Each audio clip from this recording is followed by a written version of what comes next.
بی تو هر شب در غم تشک میفشانم، چشم مستت برده صبر و قرارم، عاشق رویت شدم ای نوبهارم.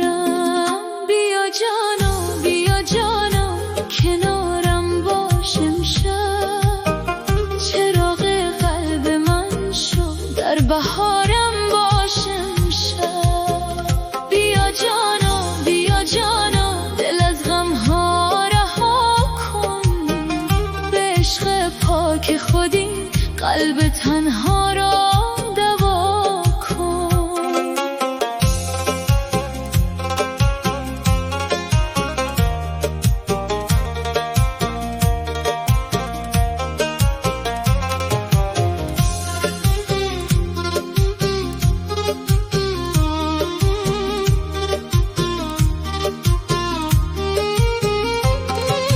خنده هایت مثل باران بهاری، عطر موهایت چو گلهای اناری، هر کجا باشی دلم سوی تو آید، نام تو هر لحظه بر لبهایم آید.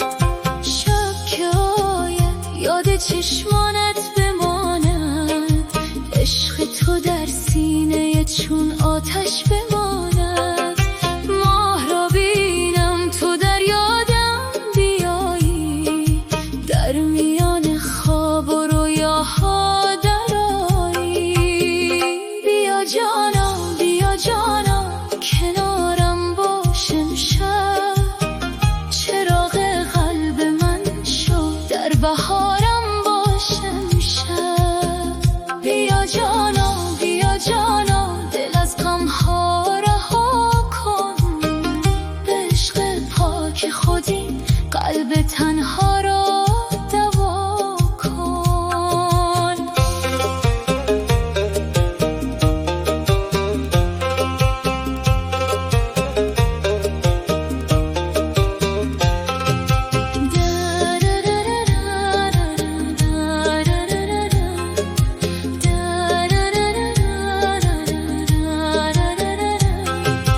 دست در دستت اگر روزی بگیرم، از تمام غصه های دنیا رها گردم. خنده‌ات خورشید روشن در نگاهم، بی تو خاموش است راه‌ها تکیه‌گاهم.